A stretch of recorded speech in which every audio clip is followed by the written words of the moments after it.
this right back, Charlie.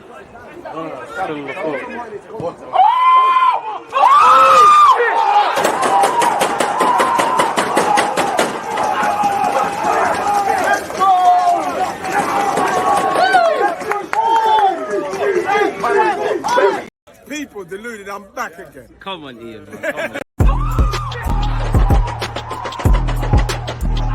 Because you always just that active red light defending. I think it's like.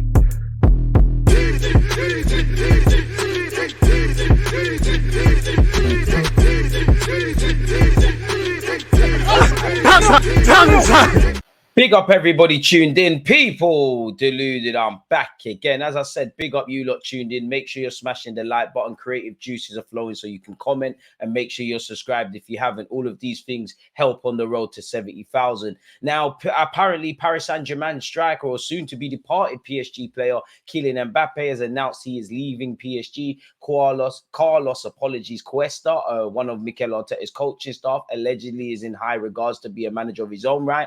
There's news around Jarell Hato, Xavi Simons, Martinelli, and a bunch of stuff. So let's see what the latest headlines or news or views or rumors or whatever is concerning our football club.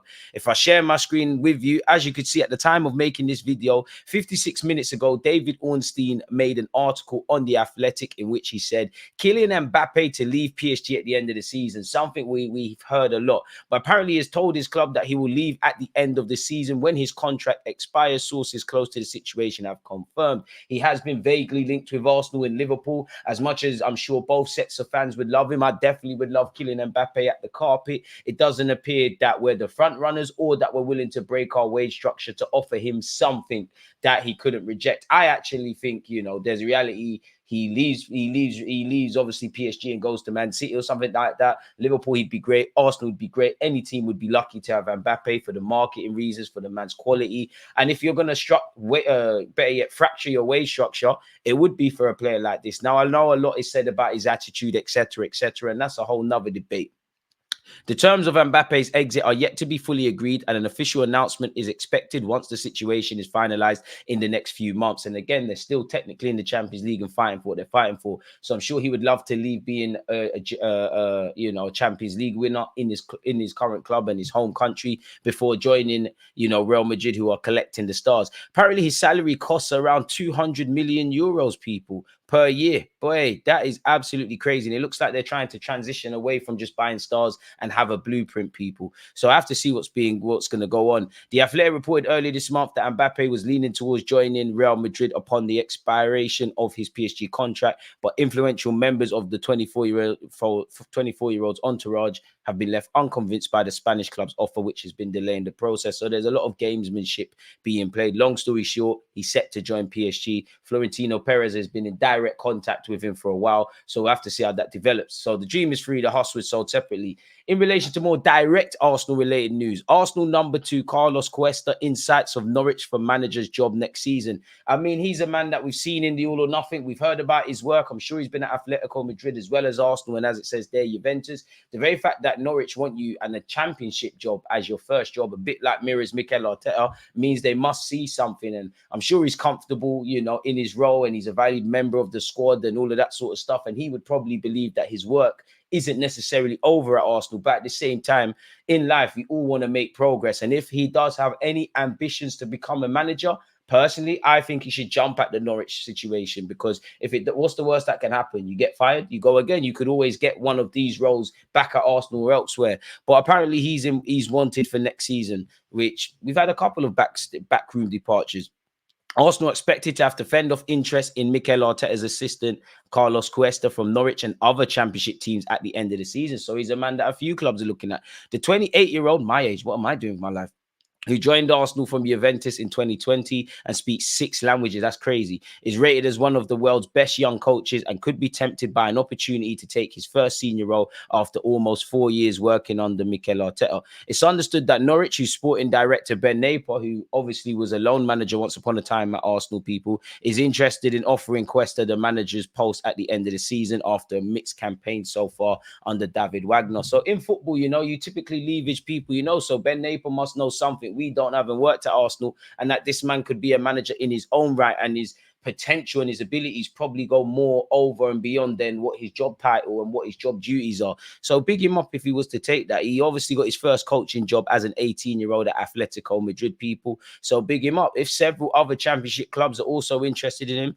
it remains to be seen, but it shows he's doing stuff right. Apparently, Arsenal are believed to be determined to resist any approaches. Cuesta is one of Arteta's closest confederates and has been credited with helping to transform Arsenal into title contenders with his role as individual development coach with a heavy focus on improving tactical understanding, which is quite crazy. Carlos can understand the players because he's also young, said to Nuno Tavares once upon a time. What would you lot make of it? If you was in his position, would you stay at Arsenal or would you try and be a manager in your own right at a club like Norwich? We'll have to see how that develops. Big up Bukayo Saka for reaching half a century goals for Arsenal, people. He's actually got more goals and assists than Cristiano Ronaldo in his first 210 games. So yeah, you know, Saka has said Cristiano Ronaldo was an idol of his as a young player. If you're being mentioned in the same sort of sentence as a player like that, you're on the right trajectory.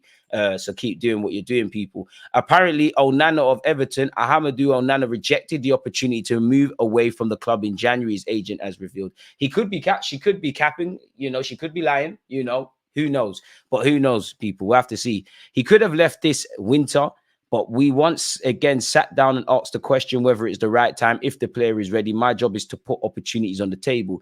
In the end, he's the one who makes the decision because it's his life and his career. I put opportunities on the table and he said, no, I want to stay at Everton. I want to continue to fight. So he doesn't want to leave via the back doors, leaving in the midst of a relegation fight, and obviously they've been docked points. He said, she said, sorry, I'm lucky that my brother is intelligent, which isn't the case for all players. So I give him the pros and cons of the situation that's on the table. We talk about it. He asks me my opinion. I say it. This is what I think. Then he makes the choice. Personally, I'm also not a fan of transfers during the winter. Often it's to put a stop to a bad situation. It's clubs that are trying to turn the situation around after the transfers they did in the summer. They are clubs that are bleeding, trying to find a plaster. So yeah, we'll have to see. But Onana is a player that's been linked with Arsenal, Barcelona, Newcastle United, as well as others. Arsenal in the last 24 hours have been linked with Pedro Neto and Nico Williams. Let me know which one you would prefer, people. Apparently Arsenal are having a look at both of them. I'm trying to find, you know, what really matters. Apparently, people, Football.London understands that Nico Williams and Pedro Neto are among the players they're looking at, obviously in reference to Arsenal. Both players would be welcome addition at the Emirates Stadium, despite Arsenal's recent hot streak in front of goal. The Gunners are still passing up plenty of good opportunities per game and could do with adding another attacking weapon to break down opposition defenders. Mikel Arteta and Edu are expected to address this in the summer when the club are freed from the shackles of profit and sustainability regulations and therefore able to bring in players, having found themselves prohibited in January. Obviously, you know, whereas the summer's concerned, whatever outfield players we buy is another thing, but we've already spent the most for the summer budget out of all the clubs, people, because we have to commit 27 million to getting David Raya's deal done permanently. So I have to see, but I wouldn't be against Nico Williams or Pedro Neto or people that can improve our depth. As I've said before, I think we need a winger, a striker, a couple of central midfielders, and maybe a versatile defender, with us keeping an eye on a backup goalie if and when, as expected, Ramsdale leaves, because you can't imagine he will stay in this sort of predicament he finds himself in. Keeping up the theme with stuff, apparently Wolves set asking price for Pedro Neto as Arsenal and Tottenham eye summer swoop for star forward. Wolves are in a strong position after bringing in more than 100 million from player sales this season. That's very different from what we saw 24 to 48 hours ago, where they said Pedro Neto basically has to be sold for Wolves to finance what they're doing, as they're getting close to the profit and sustainability FFP issues. So it's all paper talk. Who knows? Pedro Neto, the only issue around him is injuries. Other than that, he's a great player. He's someone that Arsenal have been linked with before, so there is a level of admiration. His agent is George Mendes, so you'd imagine not only is the player going to be sought after, but you've got an agent that has the ability to talk to almost every club there is, if not any, and get players into certain situations. Arsenal target Pedro Neto could cost over 60 million, with Wolves holding out for a club record fee for the informed 23-year-old forward. Now, in hindsight, it could look lit, but, you know, a striker is probably going to cost you 60 to 100. A central midfielder could be 50 upwards or slightly lower, depending on who you find. But if we assume we're bringing in Zubimendi for his release clause, that's 50 odd million quid. You're spending 100 million on a striker, that's 150. You know, you add in what we said earlier about David Raya. Is there 60 odd million quid for Pedro Neto with his injuries and concerns? You know, there's clearly an interest in the player, but are we 100% convinced? We probably have to spend over 200 million in the summer again. But I think Wolves might just price the 23-year-old out of a move to Arsenal. Neto has produced two sensational performances against Man United and Chelsea this month and is attracting interest from big Premier League clubs. And I mean, everyone will have him. You can make a case of Spurs signing him, Arsenal signing him, City have been linked with him, Liverpool have been linked with him. As you can see, Spurs and Liverpool have been credited here. Wolves will demand more than the 53 million they received from City for Núñez last summer. The Molineux club have made well over 100 million profit from player trading this season, which has put them in a strong position with the PL profit and sustainability rules. Neto also will still have 3 years on his contract in the summer, so it could be one that drags into next season if he doesn't force the boat out. He's got 3 goals and 8 assists in 18 matches in all comps, people. He previously spent almost a year out between April of 2021 and February 2022 after a major knee injury and has since overcome 2 smaller injury setbacks to his ankle and hamstring. Neto looks ready to take the next step to an elite club and could attract a bidding war. Mikel Arteta is a long-term admirer of Neto, and Arsenal are expected to sign at least one forward this summer. I don't think we're going to sign a winger and a striker. I think we'll either sign a winger that makes us stronger in terms of scoring goals and will persist with what we've got up front and the many players that can play there, or we'll sign a striker that gets the goals and someone like Jesus will count as a winger, if that makes sense, or more count as a winger. So we'll have to see, people, really and truly. But yeah, people, it's going to cost a lot of money where that's regarded. Romano has weighed in on Pedro Neto and said, I'm sure that Wolves' Pedro Neto will be on the list of many clubs this June, not just Arsenal and Liverpool. The fee for him is not clear so far, as Wolves are refusing to indicate a price. And I mean, why would they? The summer's the time to do it. That will be discussed closer to the summer transfer window. Also, no one is leading the race as things stand and will become more concrete and clearer around May and June. So we'll have to see exactly what's going on there. What is this, people? Zubimendi has been a long-term Arsenal target, and one of the Gunners' own players has been gushing over the Spanish midfielder.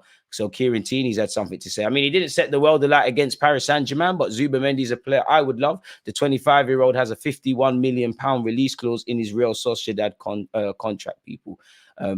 So yeah, man, you have Tierney's described him as a world class, not just him, a number of the players that are at Sociedad. I'd be all for it. He has been linked with Barcelona and Bayern Munich as well. You'd imagine Mikel Arteta is able to work his magic in that regard. Tierney's also said he's been grateful for his time at Arsenal. He still has 2 years left, but hasn't been drawn on actually what he is going to do with his career come the end of the season, as you can see there. Allegedly, Timber is expected to return to full training by the end of the month, but there's pressure for him to start anytime soon.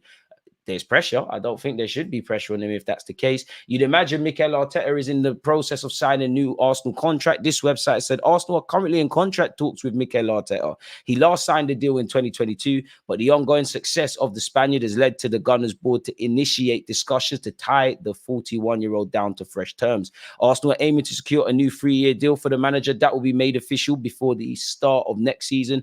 Football Transfers has been told that Arteta is in line for a pay rise following his success with the Gunners.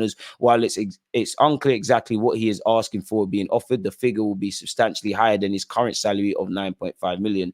Sources indicate Mikel Arteta has been playing down his personal situation and the prospect of signing a new deal because he does not want the focus around him and not the team, which is in hot pursuit of the Premier League title once again. So we'll have to see, people. And obviously, you want to see players sign, other players sign new deals. And it's nice to see Ethan's going to sign a pro deal. I'm not sure where we're at with Waters as his contract is winding down, and you'd imagine Miles and Ethan, when they turn 17, it'll be announced that they sign pro deals. But we want to, we've tied down a number of key players. We brought Declan Rice in primarily, to convince him of the project. Why not keep Mikel Arteta at the helm, you could argue? Let me know your thoughts. Paris Saint-Germain are working on extending the contracts of Xavi Simons and Warren Zaire-Emery. As you know, Xavi Simons currently finds himself on loan at Leipzig, and a lot of Arsenal fans, myself included, like the look of him. Apparently, Romano has said Ajax are closing in on new deal for 2006-born top talent centre-back Joao Hato. There are still details to clarify. Then it will be done until 2028. Hato is in the list of European top clubs, including Arsenal. Understand there'll be no release clause. So again, Arsenal won't get him on the cheap, and he signed a new deal, which you could imagine at 17, 18 years of age, it makes sense to stay at Ajax and play and develop before moving abroad. I don't think there should be a rush. The Napoli winger Mitoma and Martinelli have actually been linked with Barcelona allegedly and reinforcing their left-hand side. They're the 3 options the Barcelona board are allegedly eyeing. I mean, I don't think you will, but they need to throw their hat into the Kylian Mbappe race. You could argue everybody needs Mbappe, but Barcelona need a player of that ilk way more than Real Madrid, Imagine Real Madrid have Jude Bellingham, Tchouameni, Camavinga, Valverde, Kylian Mbappe, the young Endrick, Rodrigo, and I'm probably missing out a hell of players. You know, they're making it unfair, and they're going to probably be the favourites for the Champions League every season if they're not already. So yeah, let me know your thoughts on potentially Mikel Arteta signing a new deal, one of our coaching staff in Carlos going to become a manager. Would you actually, in theory, let Martinelli go to Barcelona, and how much? Do you think Arsenal actually have a slim chance of signing Kylian Mbappe? And let me know your thoughts on Pedro Neto and everything else we've discussed. Appreciative for you lot listening. Don't forget to like, comment, subscribe, turn on your notification bells, and check out the other videos. One love, people. I'll see you lot again soon. There's always just that active red line defending. I think it's like